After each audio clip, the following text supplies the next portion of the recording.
Hey, it's Mazzy, and this is Frisco Funk from the Bay. I almost didn't call it that, and I may still not call it that. You already know if I'm calling it Frisco Funk or Funk from the Frisco Bay, but only natives can call San Francisco Frisco. It's a no-no whenever the tourists come or the people that, pop in, put up tent for 10, 15, 20 years and then move on to somewhere else. Don't call it Frisco, please. And of course, according to Herb Caen, the famous columnist from the San Francisco Chronicle, one of the most famous writers on the West Coast, and in terms of newspaper men of the generation, he wrote this book in 1953. This is a first pressing, and this is a pressing that is signed by the late, great Herb Caen, columnist. Every morning had a great column. His first book was Baghdad by the Bay, and that is a name, I think he coined that term, Baghdad by the Bay, and it was just that in essence. So don't call it Frisco. Here is the rule book. I haven't read this book in decades, but it's kind of nice having a first copy for my Frisco collection. I want to show some records that are sort of funky Frisco. There's some black soul in here. There's some blue-eyed soul. A lot of it came from Oakland across the bay, where the more funkiness comes from. And these are not pure soul records, with a couple exceptions, but they're things that I have in my collection, and it was just a fun way to package it. I'm going to start out in no particular order with the debut 1969 Santana album, self-titled album. This, I think, is their most soulful and funkiness. Obviously, Abraxas was the big hit. This is crosses over with a little psychedelia here, but you can't deny how Carlos Santana, who lived many years, grew up in the Mission District of San Francisco, the neighborhood I lived in for 25 years, just brought this great band together with the great Michael Shreve on drums.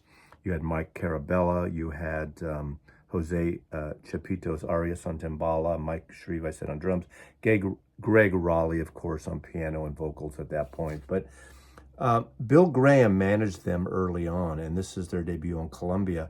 Bill Graham was a proponent and a fan of Latin music and jazz, and all his shows, many of his shows at the Film Auditorium, if you look on the handbills and the posters, he would mix in jazz acts and Latin acts, Tito Puentes, Miles Davis a little later, obviously, soul acts like Aretha Franklin and Ray Charles would play, and many, many others, mixed in with the psychedelic bands. And Santana was the first of the crossover bands that really made it on a national stage, especially when the film Woodstock came out with that great version of Soul Sacrifice. Just a great record. I love Jingo on here.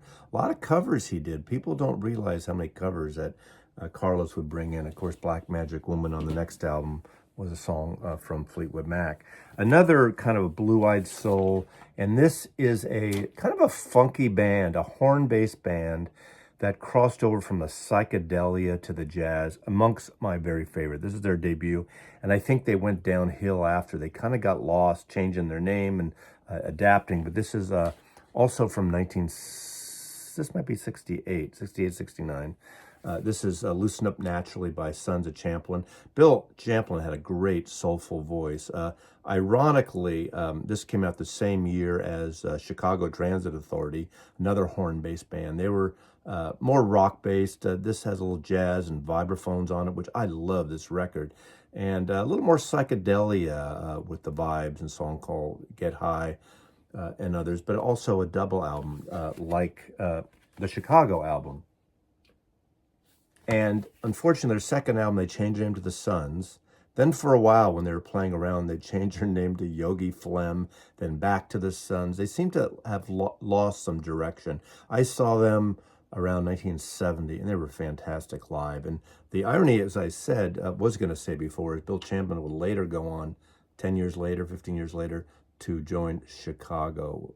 I thought they were, Chicago became more MOR then, and I kind of lost interest after the third album, I believe, or the fourth album, or the live Carnegie Hall album.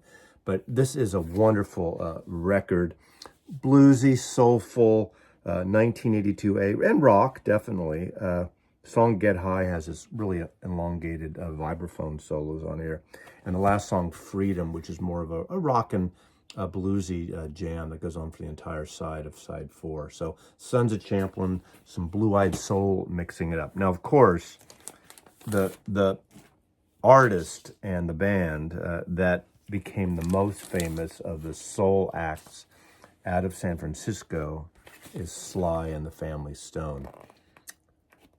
Sly Stone, Sylvester Stone, was a DJ in Daly City, California, San Francisco, that was a producer and started producing records for DJ Tom Donahue, Autumn Records, who was also the king, Big Daddy Tom Donahue, the father of underground radio, started KMPX, the first FM rock underground station what Noah listened to begin with, from an old classical band wave of FM radio, but it was stereo, and hardly anyone had FM receivers then.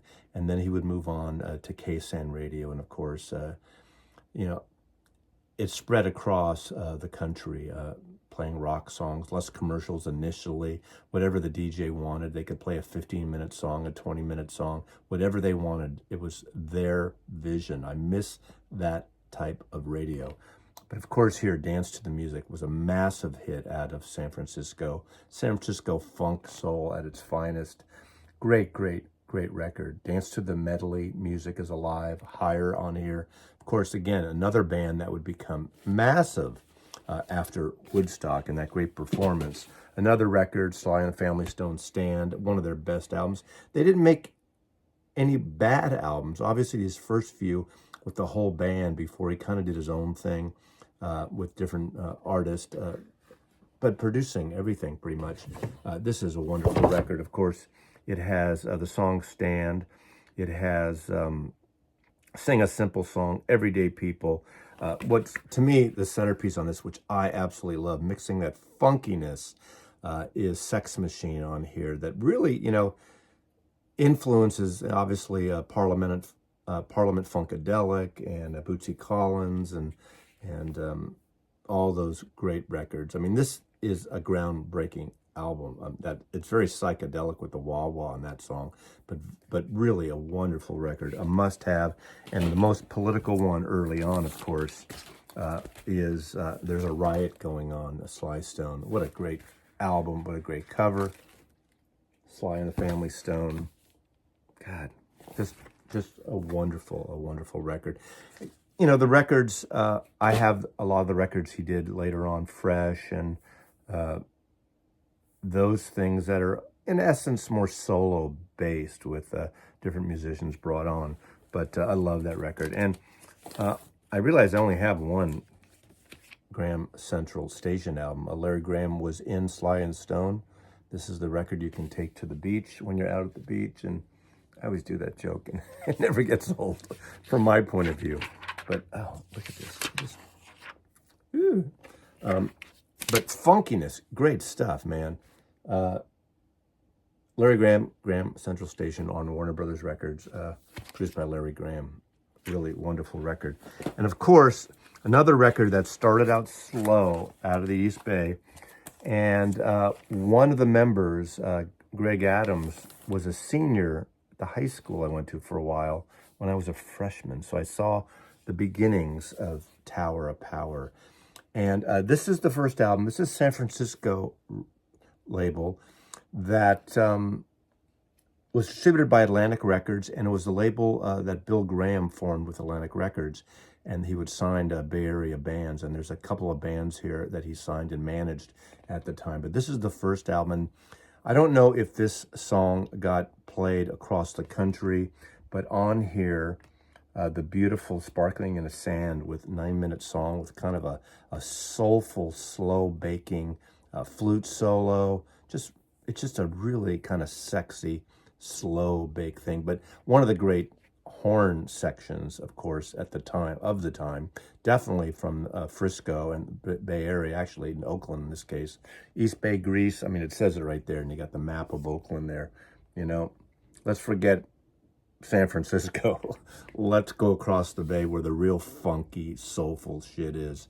But a great, great band. They went through several vocalists over the years, but this started it all. And then a number of albums with really great grooves and really great soul. I've seen Tower Power so many times. They play around in my high school. They played. I saw them at Winterland. I saw them different clubs around the Bay Area. What is Hip from this record, Tower of Power, self-titled record. Another fantastic with the hit single here, So Very Hard to Go. Soul Vaccination, that's very topical the last few years. I forgot about that title, but another amazing record with this amazing horn section. And there's a lot of records over the years, not just from the Bay Area, that the Tower of Power horns would play on. They played with Little Feat on some live stuff, some live shows, but Tower of Power, this. Another one, I always loved Bump City. I think this is great cover illustration on here. You got to funkifies. You got to funkifies. How great is that? Don't you love this white Jewish guy talking about funk music here? It's so great, but it's so wonderful. And unfortunately, a lot of times you find all these kind of soul funk albums trash because they were big party records. So they would get well played, left out of the cover, stacked up, whatever it took. But Warner Brothers did a great series of records. I'm not showing every one I have. I'm showing 4 in this case. And of course, Tower of Power. Let's get back to Oakland, going across 101 to the Bay Bridge. This is actually coming in. It's funny when I think about this. Back to Oakland, yet the cars are coming into San Francisco. That's kind of like the movie The Graduate, when Dustin Hoffman's character is driving to Berkeley, to UC Berkeley, to see Catherine, not Hepburn, Catherine Ross, the girlfriend, the daughter of Mrs. Robinson. And those of us natives know that he's driving on the top of the Bay Bridge, which means he's driving in to San Francisco from the East Bay, not the way he's supposed to be. But that's when you're a local, you realize these things in movies.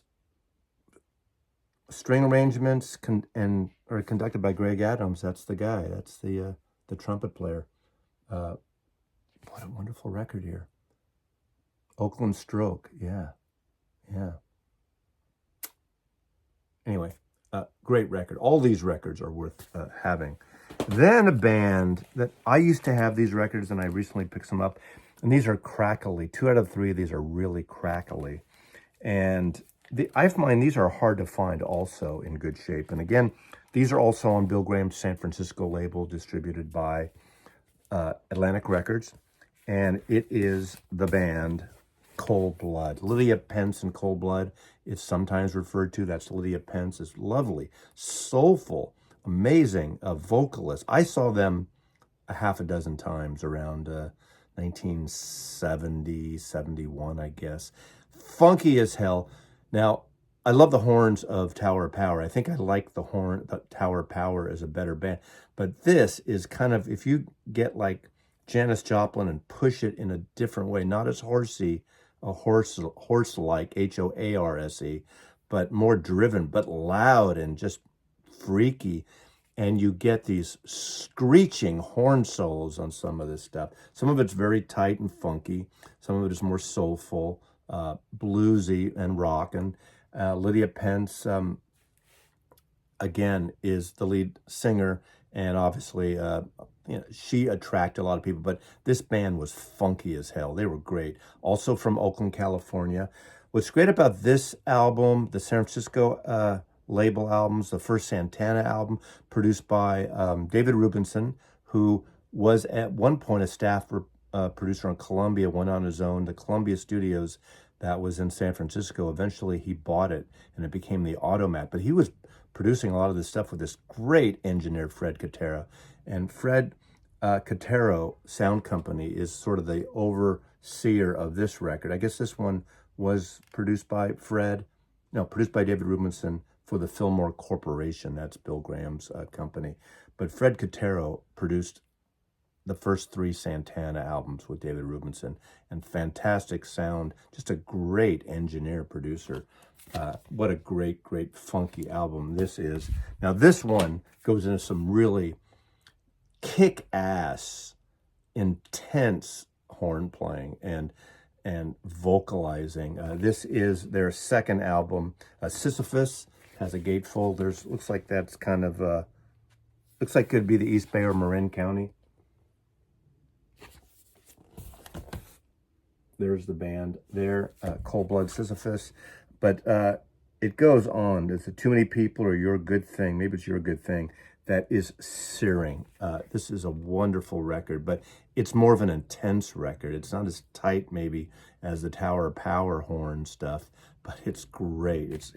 It's more explosive, I would say. And then the third album, First Taste of Sin, this has a distinction of being produced by Donny Hathaway. So it's really got some, good soulful DNA in it, and it's wonderful. Look at the kind of the Commune band on here. And I see here, I didn't realize he played with them. This is Mel Martin, and I recently did a showcase on Boz Scaggs, and he was in Boz Scaggs, his band. He was the horn arranger and leader in Boz Scaggs' band. I didn't realize he was on this. But this is another really good funky record. It's pulled back on the soul thing. I mean, more pulled back in terms of the craziness of it. Donny Hathaway brings it in a little bit, but not so much. It's still very soulful and very funky. And this is on Warner Brothers Records. So they switched labels. This is 1972 Cold Blood. Going in a completely different direction in terms of East Bay soul, Frisco Bay soul. I only have 2 of the records. Before they got really big and massive on the charts, these are the 2 that I really like. The first album, this is the Pointer Sisters. And this was also produced by David Rubinson on Blue Thumb Records, San Francisco, a product of Cotero Sound. So Fred Cotero and David Rubinson had this really great partnership in creating some really wonderful sounding records. Yes We Can was this great kind of funky hit. It's an Allen Toussaint song. So this has not as in-your-face funky notes, but more soul, great 3-part harmony. They sometimes do a retro thing, which I'll show you in the next record, but the Pointer Sisters were friggin' amazing. I saw them live several times too, and live, kick-ass band, kick-ass record, recorded at Wally Hyder, one of the premier studios that was in what we call the Tenderloin. Great artists like David Crosby and the Airplane and the Dead, and so many artists, Quicksilver, would record there over the years. But what a great, great record this is. I need to pull this out again and play it again, actually, because it's been a number of years. This also is a gatefold. There we go. They have this kind of deco thing here, which transcends onto this album. Very deco. In fact, at this point, they did, like with Boz Scaggs, right after Boz, or was it right before? I think at the Opera House, they did a black tie optional show that I went to with my girlfriend. And this goes into some sort of 40s Andrew Sisters kind of songs within that framework and crossing over into soulful funk stuff. Great vocalists, great singers. Black Coffee, so they do some old songs on here. That's a plenty. They do Salt Peanuts, a great Dizzy Gillespie song. So this, again, is more of a retro thing of a blues jazz from the 40s into the early 50s, but a fantastic record on Blue Thumb Records as well. I need to show these 2, and I already showed these in a video. If you haven't seen my Boz Scaggs video, this is Boz Scaggs on band. This is a funky, soulful, blue-eyed, soulful album. Again, there is Mel Martin there, the horn player that not only played with Boz Scaggs and his band for a few years on that last Cold Blood album, then went and started his own jazz band called Listen. This is a great album with songs by Allen Toussaint as well, produced by Glyn Johns, Monkey Time, Runnin' Blue. Blue-eyed soul, bluesy rock, really great, but a very soulful, really great record. And of course, the one that was my favorite album that I misnamed for some reason is Slow Dancer, this 1974 record, produced by Johnny Bristol. But this is so soulful, so funky. Hercules on here, Pain of Love, Sail on Moon, some great sort of blue-eyed, soulful ballads, as well as some funkiness like I Got Your Number, Hercules, and You Make It So Hard to Say No, with these great backup supporting vocalists with Boz Scaggs. Wonderful, a soulful record. And then lastly, Janis Joplin. Janis Joplin had that great bluesy, soulful voice. Now, I always preferred her with Big Brother and the Holding Company, but Big Brother, the band itself, was a loose, very loose, kind of ragtag band, but I think they worked with her best. They weren't great musicians, they weren't tight, they were sloppy, but on Cheap Thrills especially, the first album that was originally on Mainstream album, Big Brother and the Holding Company, before Columbia picked them up and Clive Davis signed her, is good too, but Cheap Thrills is that album that seems like a live album, but is not a live album, produced by John Simon and Elliot Mazer. But these, now, I remember when this came out. This is Old Cosmic Blues. I got them Old Cosmic Blues Again, Mama. More bluesy than soul, but she's definitely has a soulness to her voice. I don't like the band she has here. I thought that was the biggest mistake, Clive pulling her out of the band and having her go solo. And I know John Simon always said the band was horrible when he produced it, and they had to piece that album together. I don't think this was the answer. There's some good stuff on it. I don't mind it. Try is nice. Again, some funky, soulful blues stuff. And it's good because it's Janis Joplin. And of course, would this album has been as big if she hadn't died? I don't know. Obviously, it crosses over to even some country music. With Chris Christopherson's the big hit here, obviously, Me and Bobby McGee. But there's some funky stuff on here. There's definitely some Frisco funk on here. Produced by Paul Rothchild, who worked with The Doors, obviously. This is probably an LA-produced record. I'm not even sure where it was written. But you got Bobby Womack, but he's playing acoustic guitar on here.